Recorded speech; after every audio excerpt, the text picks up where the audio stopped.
il n'appartient pas à une université ou à une entreprise, il appartient à l'ensemble des personnes qui l'ont créé. Et donc, il est publié sous licence libre, donc tout le monde peut y avoir accès gratuitement. Et une fois qu'on y a, tout le monde peut avoir accès au code source et peut modifier le code source et créer sa propre version s'il le souhaite. Donc, c'est quelque chose qui me tient assez à cœur, moi, dans ma pratique de la recherche. Donc, c'est un logiciel que je connais bien, avec lequel je travaille depuis longtemps et sur lequel j'ai aussi contribué. Et alors, on va voir comment on peut l'utiliser. Une façon de penser, c'est que c'est une calculatrice faite par des chercheurs en mathématiques. Donc, ça fait des calculs de calculatrice. Donc, voilà, par exemple, on peut faire 1 plus 1. On peut faire 4 plus 38 et on trouve 42, qui était la réponse proposée tout à l'heure. Et puis, on va pouvoir calculer, par exemple, la factorielle. Donc, on va pouvoir calculer factorielle de 10. Et on trouve ici 3 628 800. Et on peut même calculer factorielle de 150. C'est comme ça que j'ai fait, moi, pour le calculer. Et voilà le nombre qu'on trouve, qui est le nombre que j'avais affiché tout à l'heure.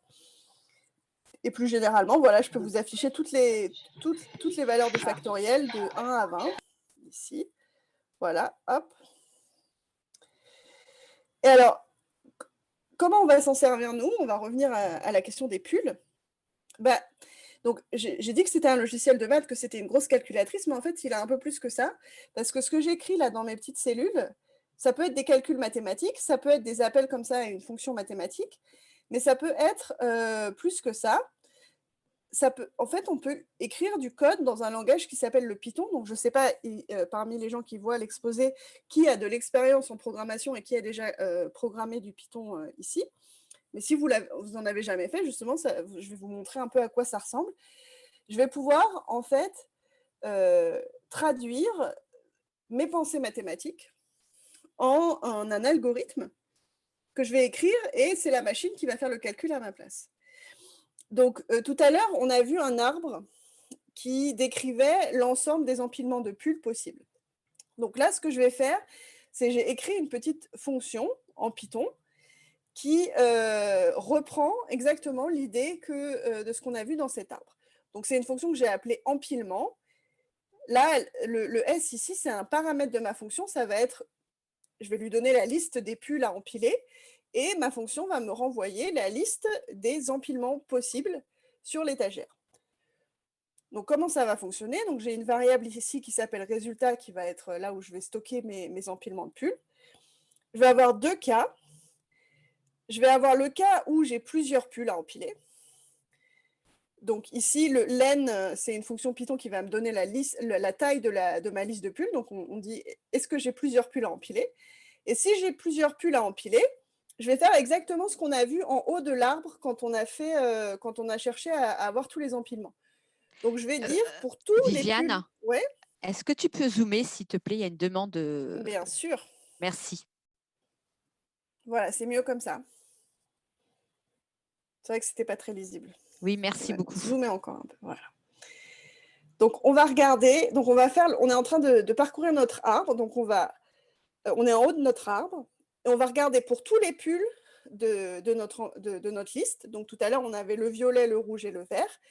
Ben, je vais choisir lequel je mets en dessous de ma pile. Donc, pour chaque pull dans S, et après, c'est là où il y a une petite partie algorithmique qui est un peu plus difficile, parce qu'une fois que j'ai choisi mon premier pull, qu'est-ce qu'il faut que je fasse? Ben, il faut que dessus, je mette un empilement des pulls qui restent. C'est-à-dire qu'il va falloir que je choisisse le deuxième, puis le troisième, etc.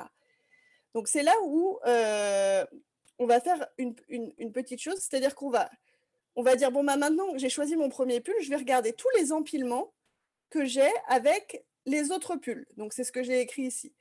Pour tous les empilements que j'ai qui sont faits avec la liste des pulls qui ne sont pas celui que j'ai mis en dessous. Donc, par exemple, si j'ai mis le pull violet, ça va être tous les empilements des pulls rouges et verts. Ben, je fabrique un nouvel empilement, c'est-à-dire que je mets mon pull que j'ai choisi en dessous et je rajoute par-dessus le petit empilement. Et ça, c'est un de mes empilements possibles, donc je le rajoute à ma liste de résultats. Donc ça, c'était le cas où j'avais plusieurs pulls à empiler. Et il me reste un cas à voir, qui est celui où j'ai qu'un seul pull à empiler. Et dans ce cas-là, je vais dire, mon empilement, c'est juste le pull que j'ai choisi. Donc ça permet de terminer l'arbre quand on arrive au bout de la branche, comme on a vu tout à l'heure. Et à la fin, je renvoie le résultat que j'ai trouvé. Et donc cette fonction, on va lui donner en paramètre une liste de pulls, donc ici violet, rouge et vert, et elle va nous renvoyer la liste des empilements, donc violet, rouge, vert, violet, vert, rouge, rouge, violet, vert, rouge, vert, violet, vert, violet, rouge et vert, rouge, violet, exactement comme si elle parcourait l'arbre qu'on a dessiné tout à l'heure dans l'exposé. Et je peux bien sûr lui donner plus de pulls. Donc là, par exemple, j'en avais donné 3, là on va en donner 5. On va faire violet, rouge, vert, rose bonbon, orange et bleu à rayures. Et là, ça me donne toute la liste de tous les éléments. Hop, donc il y en a beaucoup. On a vu que ça augmentait assez rapidement. On peut regarder combien j'en ai. 720, parce que là, on est avec 5 pulls différents. Donc ça, c'est la factorielle de 5. Et puis, je peux même, au lieu de donner des couleurs de pulls, je peux donner des chiffres. Donc là, je demande les empilements de 1, 2, 3, 4. Et donc là, maintenant, au lieu d'obtenir des listes de pulls, j'obtiens des listes de chiffres.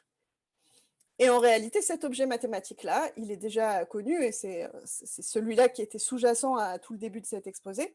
C'est ce qu'on appelle des permutations, c'est-à-dire toutes les façons de mélanger les nombres ici de 1 à 4, mais de façon générale de 1 à un nombre choisi n.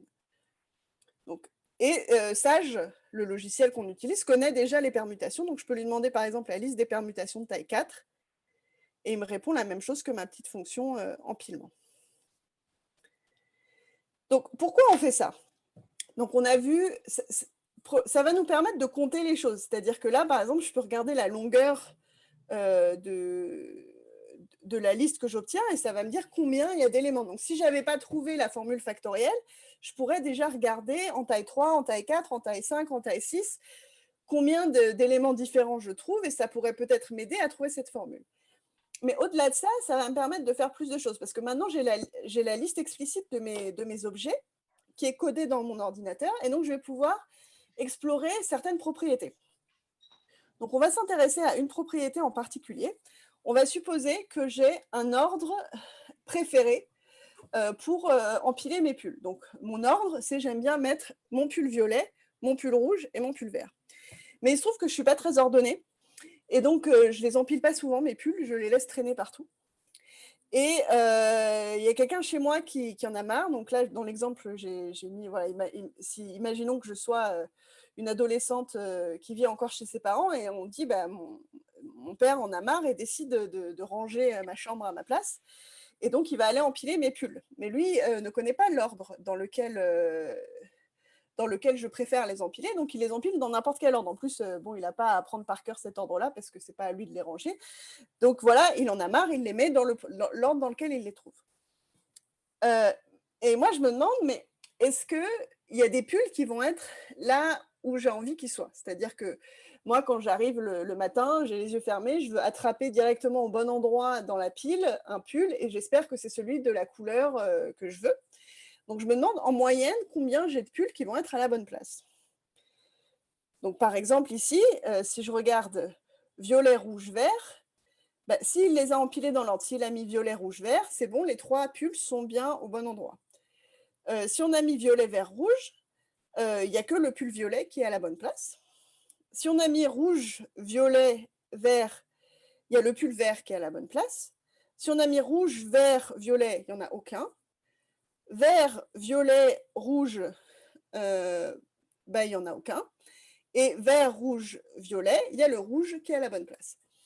Alors, ça, il se trouve que c'est une propriété des permutations. On appelle ça un point fixe. C'est-à-dire c'est un numéro qui est au même endroit dans la liste initiale et dans la permutation. Donc ça, je connais déjà ce calcul. Donc, je peux lui demander, ici, je lui demande de m'afficher la permutation et puis le nombre de points fixes qu'on trouve. Donc ici, on a 3. C'est 1, 2 et 3, c'est des points fixes. Ici, il n'y en a qu'un seul, c'est le 1. Ici, il n'y en a qu'un seul, c'est le 3.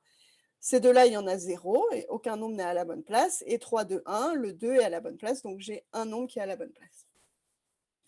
Et maintenant, je me demande Donc là, vous voyez qu'il y en a, il va toujours y avoir un élément quand on les met dans l'ordre où ils sont tous dans le bon ordre. Ensuite, il va y en avoir où il y en a 0, et puis entre les deux, il va y en avoir d'autres. En moyenne, combien de pulls sont à la bonne place? Donc je demande la moyenne du nombre de points fixes pour les permutations de taille 3. Donc la moyenne, ça veut dire qu'on va faire la somme et puis qu'on va diviser par le nombre de permutations. Donc ici, on peut le faire à la main. 1 plus 1 plus 1 plus 3, ça fait 6, divisé par 6 permutations. Donc la moyenne, c'est 1. Qu'est-ce qui se passe pour les permutations de taille 4? C'est 1. Qu'est-ce qui se passe pour les permutations de taille 5? C'est toujours 1. Qu'est-ce qui se passe pour les permutations de taille 6? C'est encore 1. Là, mon esprit de mathématicienne commence à se dire, c'est une coïncidence quand même assez étrange. C'est 1 pour la taille 3, la taille 4, la taille 5 et la taille 6. Peut-être que c'est tout le temps 1. Alors, comme ça commence à devenir beaucoup, alors je pourrais encore faire la taille 7, la taille 8, je pourrais encore augmenter comme ça de façon explicite. Bon, j'aimerais aller voir si dans la taille 150, c'est toujours vrai. Bon, alors en taille 150, ça va être difficile de le faire, c'est-à-dire que je ne peux pas le faire de tête et l'ordinateur ne pourra pas le faire non plus. C'est-à-dire qu'on a vu tout à l'heure, il y avait beaucoup trop de permutations en taille 150 pour les parcourir toutes avec la machine. Mais par contre, ce que je peux faire, c'est prendre des éléments au hasard de taille 150. Donc ça, je sais le faire, il sait le faire de façon uniforme, donc ça va. Et puis, je compte leur nombre de points fixes. Et je prends, là j'ai pris 10 000 éléments au hasard. Donc c'est un calcul, ça prend un peu de temps. Et il me trouve que la moyenne c'est 1,0065. Donc il ne trouve pas de façon exacte 1, parce qu'on n'a pas pris toutes les permutations de taille 150, mais sur 10 000 permutations, on est aussi assez proche de 1. Donc là, on va émettre à ce niveau-là une conjecture, on va dire, conjecture, la moyenne du nombre de points fixes dans les permutations d'une taille donnée, c'est 1. Et puis, on va réfléchir. Donc, ça, c'est mon processus, moi, de chercheuse. C'est-à-dire que souvent, j'ai des objets que j'explore. Je vais les programmer avec ma calculatrice géante qui s'appelle Sage. Et après, parfois, je me pose des questions dessus, qui viennent soit de questions que je me pose moi, soit de questions que posent d'autres chercheurs et chercheuses. Et je peux poser ces questions à Sage d'une certaine façon. Et ça va me permettre d'émettre des hypothèses dans ma recherche mathématique. Alors, une fois que j'ai trouvé cette réponse avec Sage, il va falloir maintenant que je mette que je réfléchisse de mon côté pour trouver une démonstration, puis c'est ce que je vais vous montrer maintenant. Donc, ce qu'on veut faire, en fait, pour prouver que la moyenne du nombre de points fixes, c'est 1, on veut compter la somme de tous les points fixes, 6, 24, 120, et montrer que c'est égal à la factorielle. Donc, c'est plus difficile comme ça, a priori, de montrer ça que tout à l'heure, quand on voulait montrer que le nombre d'empilements était égal à la factorielle. Intuitivement, c'est pas forcément aussi facile. Alors, on va revenir à l'exposé. Donc, j'ai réfléchi à cette question, j'ai trouvé une petite démonstration que je pouvais vous montrer. Donc, ce qu'on veut, donc, c'est compter le nombre de points fixes. Donc, déjà, on va le faire en taille, je vais vous montrer le processus en taille 3, et on va voir comment ça sera un bon exemple pour comprendre ce qui se passe de façon générale. Donc, la première chose qu'on va faire, c'est sur nos 6 empilements de taille 3, on va faire des petites croix devant tous les points fixes. Et on veut prouver qu'au total, on a fait 6 petites croix. Donc déjà, ceux où il n'y a pas de croix, on les élimine, on s'en fiche. Et maintenant, je vais vous montrer un petit raisonnement mathématique, et vous allez voir que c'est intéressant parce que ça ressemble exactement à un algorithme, en fait. Donc, ce qu'on va faire, c'est que on prend notre empilement et on choisit une des petites croix. Donc là, j'ai choisi la première petite croix, celle qui est tout en bas. Je l'ai entourée en rouge. Je vais prendre le pull violet qui est là. Je le pose en dessous. Et maintenant, je prends les 2 autres pulls de l'empilement, dans l'ordre où ils sont sur mon empilement, et je les pose par-dessus. Donc ça, c'est mon petit algorithme. Je vais vous montrer comment il fonctionne, et après, je vais vous expliquer qu'est-ce qu'on va obtenir et qu'est-ce que ça va nous donner comme résultat mathématique. Donc, on l'a fait sur celui-là. On va le faire toujours sur le même empilement. Maintenant, on prend l'autre croix. Qu'est-ce que ça signifie? Ça veut dire que je prends le pull rouge, je le pose en dessous. Ensuite, je vais prendre les 2 pulls qui restent, c'est le violet et le vert. Je les mets au-dessus et je les pose. On fait pareil avec la 3e croix. On prend le pull vert, on le met en dessous et on met par-dessus le violet et le rouge. Donc ça, c'était pour les 3 croix de cet empilement. Il me reste une croix il y avait d'autres empilements à regarder où il y avait une seule croix. Donc là, je prends le pull violet qui est en dessous et je mets le pull vert et le pull rouge dessus. Ensuite, sur celui-là où il y avait une croix en haut, je prends le pull vert, je le mets en dessous, et au-dessus, je mets le pull rouge et le pull violet. D'accord. Et ici, je prends le pull rouge qui est au milieu, et par-dessus, je vais mettre le pull vert et le pull violet. Voilà. Alors là, une fois qu'on a fait ça, qu'est-ce qu'on remarque? Est-ce que vous avez une idée de ce qu'on voit ici?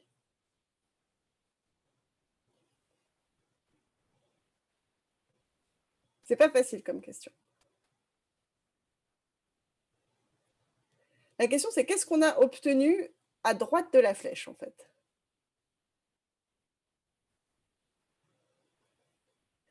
À gauche de la flèche, on avait des petites croix. Maintenant, à droite de la flèche, qu'est-ce qu'on a?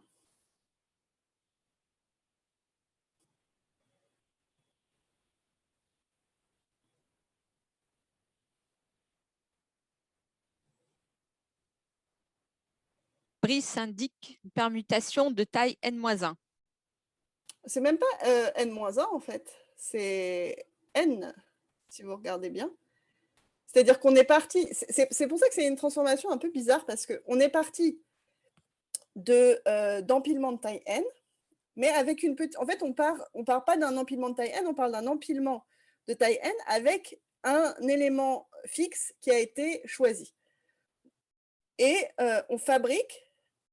Là, regardez, on a violet, rouge, vert, on a violet, vert, rouge, on a rouge, violet, vert, on a rouge, vert, violet, et on a vert, rouge, violet et vert, violet, rouge.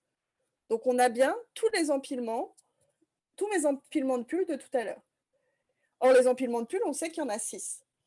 Et là, ils sont tous différents. Donc, on les obtient tous de façon unique. Donc ça, ce qu'on vient de faire en mathématiques, ça s'appelle une bijection.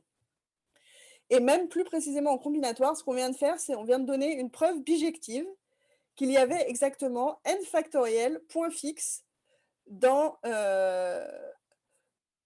les permutations de taille n. Et ça, ce que je trouve intéressant dans cette preuve mathématique, c'est qu'il y a un côté vraiment algorithmique. C'est-à-dire que là, je ne vous ai pas donné tous les détails de la preuve, je vous ai donné tous les détails de l'algorithme. Donc typiquement, on pourrait aller écrire notre petit algorithme sur Sage et on pourrait vérifier que ce qu'on obtient à la fin, c'est bien l'ensemble des permutations. Et ça, même si on n'a pas prouvé toutes les propriétés, ça nous permettrait d'avancer dans notre cheminement mathématique. Et moi, c'est exactement comme ça que je fais. C'est-à-dire que cet algorithme, je l'ai trouvé de tête en regardant la taille 3. Et ça me semble assez évident que ça va fonctionner, mais si j'écris un article avec un résultat mathématique, ce que je vais faire, ça va ressembler à ça. C'est-à-dire que je vais prendre un résultat, je vais chercher la réponse à ma question sur des petites tailles. Donc là, il va falloir que je fasse des exemples à la main, que je fasse des calculs. Et je vais parfois avoir comme ça l'idée d'algorithmes qui vont m'amener vers mes résultats.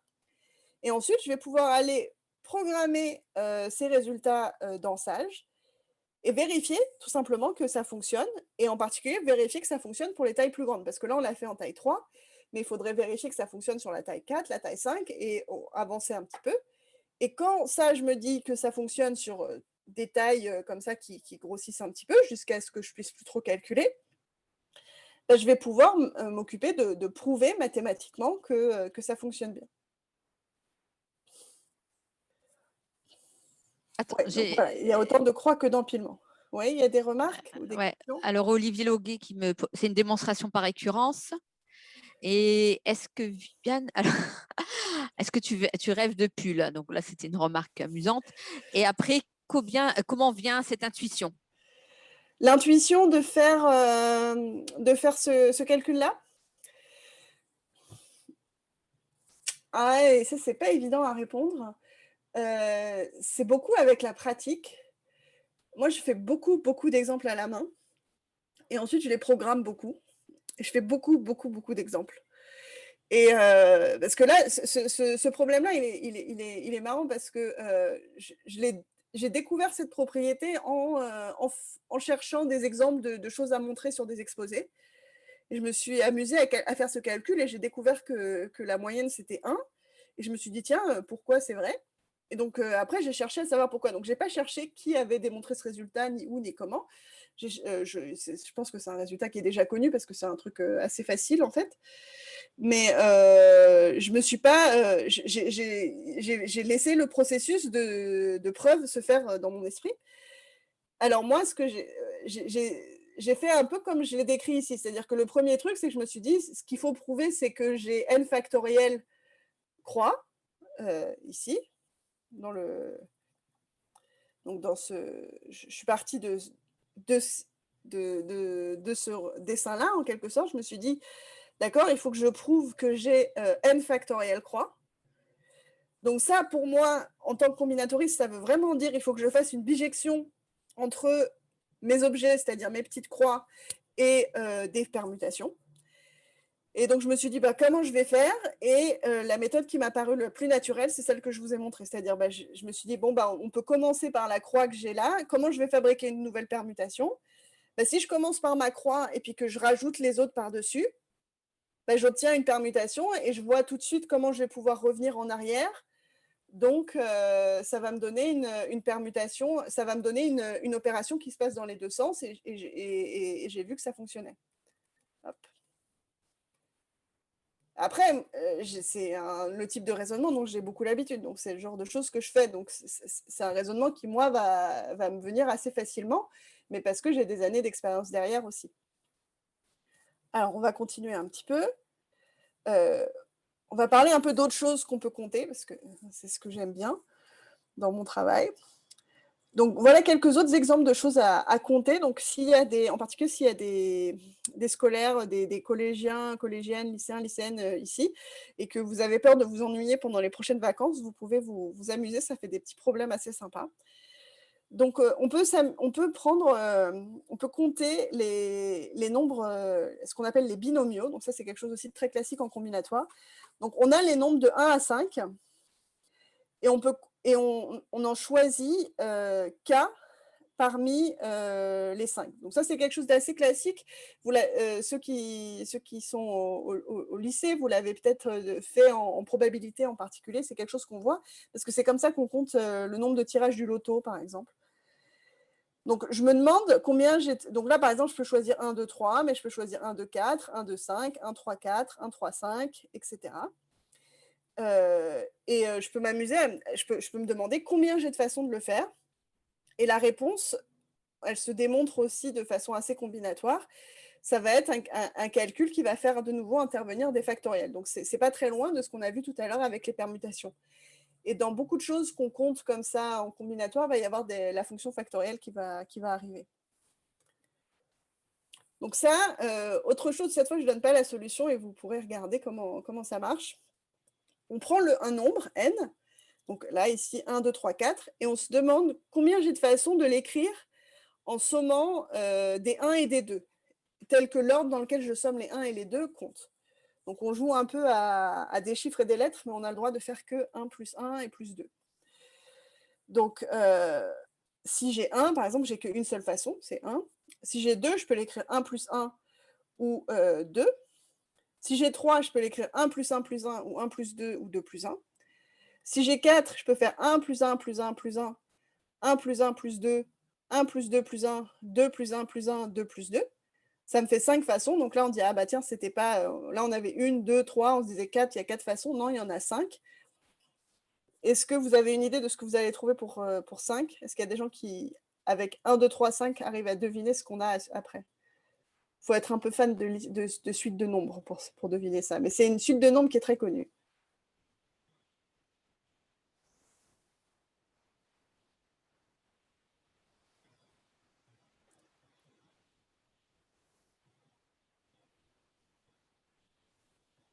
Entre 7 et 9, 8.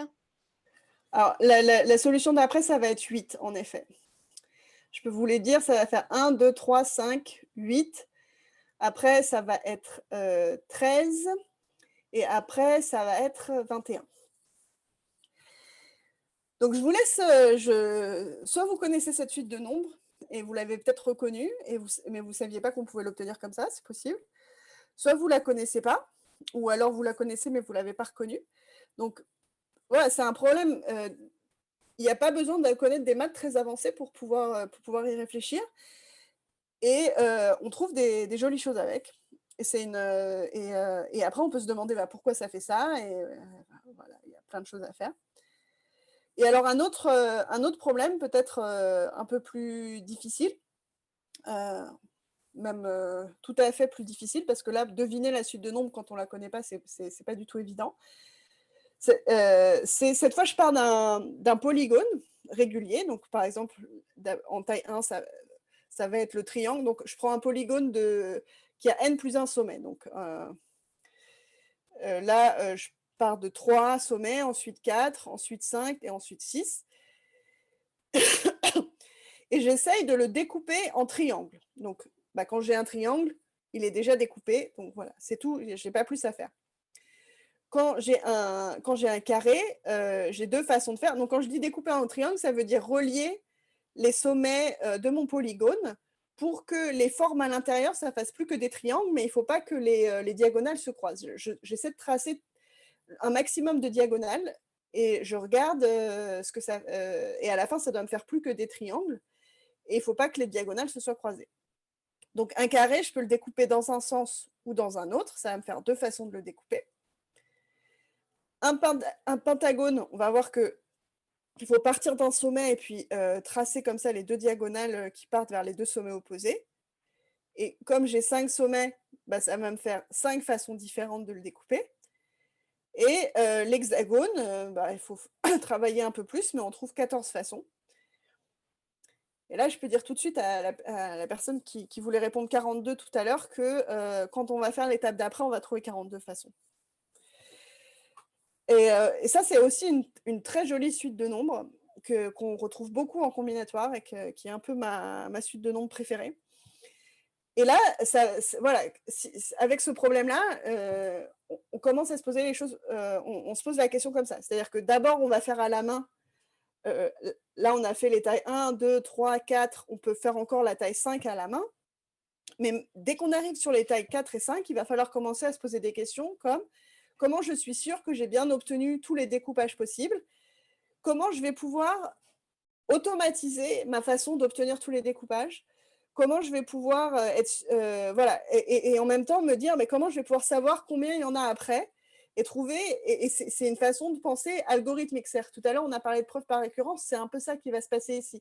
C'est-à-dire, si j'ai tous mes découpages jusqu'à n, comment je vais trouver les découpages sur n plus 1? Donc, ça va être un peu plus difficile que quand on était sur les permutations ou même sur les sommes de 1 plus 1 plus 2 plus 1, là, tout à l'heure. Mais on va trouver comme ça on peut tout à fait trouver une formule récursive qui va me calculer le nombre de découpages. Et on va pouvoir écrire aussi des fonctions en Python qui vont me donner tous ces découpages. Et on va pouvoir faire plein de très belles maths avec ça. J'ai une question d'Olivier. Oui. Est-ce que les sommets sont numérotés, différenciés? Oui, en fait, c'est-à-dire qu'on considère, là, par exemple, les 5 pentagones, on considère qu'ils sont tous différents. Donc, on peut s'imaginer en effet qu'on a numéroté les sommets. C'est une façon. C'est-à-dire que le fait de tourner le polygone, ça nous donne quelque chose de différent. Ou on peut une autre façon de voir, ça fonctionne en fait même quand le polygone n'est pas régulier. C'est-à-dire que je peux faire un pentagone qui n'est pas régulier et regarder toutes les façons de le découper, et dans ce cas-là, les sommets sont en effet différents. Donc oui, on considère que les sommets sont différents. On peut aussi se poser la même question, mais avec les sommets pareils, et dans ce cas-là, ça donne d'autres nombres et qui vont donner d'autres choses à calculer. C'est souvent un peu plus difficile quand on considère que les choses sont pareilles. Par exemple, de trouver les formules, ça va être plus difficile. Alors, il y a Nadia qui fait une remarque, elle dit qu'après 42, c'est 125. Est-ce qu'après 42, c'est 125 ? Je ne suis pas sûre. Je vais vérifier. Je ne connais pas par cœur.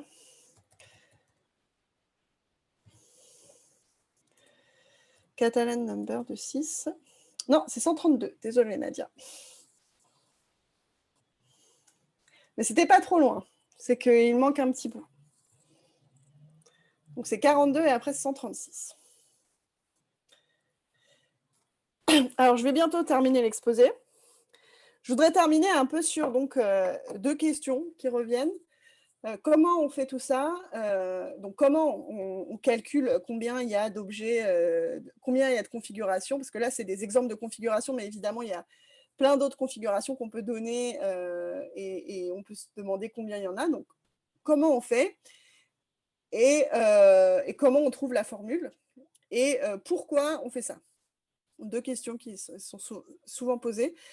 Donc, comment on y a déjà un peu répondu pendant l'exposé. Donc, avec beaucoup d'expérience à la main, en faisant des exemples et sur la machine. Moi, c'est vraiment ma façon de faire de base. Avec une pensée algorithmique. Donc, c'est aussi mon approche qui est peut-être ce qui caractérise pas mal la façon dont je fais des mathématiques. C'est-à-dire que je réfléchis vraiment en termes de... Pour moi, une démonstration mathématique et un algorithme, c'est très proche. Ensuite, cette expérimentation, ça va nous permettre en fait parfois même de deviner les formules. On a même des techniques pour essayer de deviner quand c'est des formules à base de factoriel, on va réussir à les trouver. Et puis après, il y a aussi tout un... C'est-à-dire que quand on fait pas mal de configurations comme ça, on a toute une théorie combinatoire en fait plus générale qui va nous permettre de faire rentrer certains objets dans des... On va dire, bah oui, tiens, cette configuration, c'est telle, on est en train de faire telle chose, donc on développe comme ça des familles d'objets combinatoires qu'on sait reconnaître.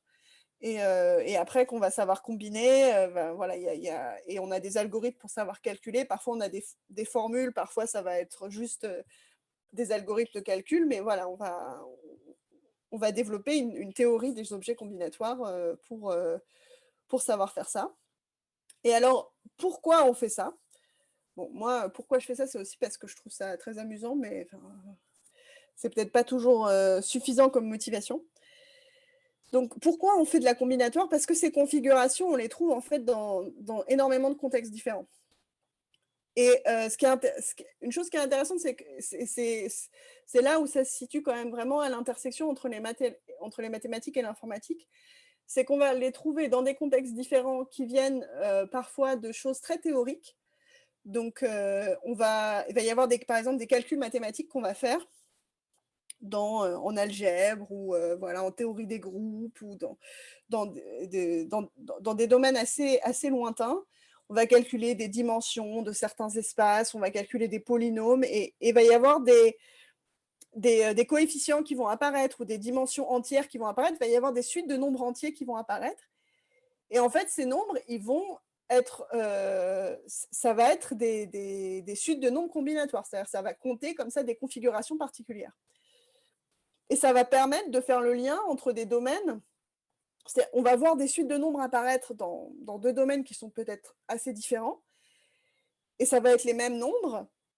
Et par la combinatoire, on va pouvoir montrer qu'en fait, les choses sont liées. C'est-à-dire qu'une chose qu'on fait beaucoup en combinatoire, c'est cette question de trouver des bijections entre les ensembles. Donc de dire, bah, tiens, j'ai tels objets ici qui sont... Et telle configuration qu'on peut compter de cette façon-là, telle autre configuration qui ressemble un peu. Et ben voilà comment on passe de l'une à l'autre. Et en fait, elles sont comptées par les mêmes nombres. Et ça va faire des liens à l'intérieur de théories mathématiques et permettre d'apporter un éclairage particulier sur certaines théories mathématiques qu'on a avec la combinatoire. Ça, c'est vraiment ce que je fais moi, parce que je fais de la combinatoire algébrique et c'est vraiment le point de vue que j'ai. Et ensuite, le principe même de compter des configurations comme ça, c'est aussi quelque chose qu'on retrouve dans des domaines même beaucoup plus appliqués. J'ai une petite anecdote comme ça, c'est qu'il y a... je sais pas, une semaine ou quelque chose comme ça, mon compagnon qui est pas du tout mathématicien, il travaillait sur des questions de données et il est venu me voir parce qu'il avait des listes de mots Et il voulait faire tout un tas de combinaisons de mots différentes avec ces listes, avec certaines règles qu'il m'a expliquées. Et il a tout de suite vu que c'était une question combinatoire et il m'a dit: «Est-ce que tu peux m'écrire la fonction qui ferait ça?» En effet, j'ai écrit la fonction en à peu près 10 minutes parce que c'était quelque chose que je maîtrisais tout à fait. Donc c'est, le fait comme ça de fabriquer des listes de configuration, de compter combien il y en a, d'explorer les possibilités, les configurations possibles, ça c'est quelque chose qu'on va retrouver dans tout un tas de domaines, en particulier en informatique, mais pas que d'ailleurs, d'applications pratiques.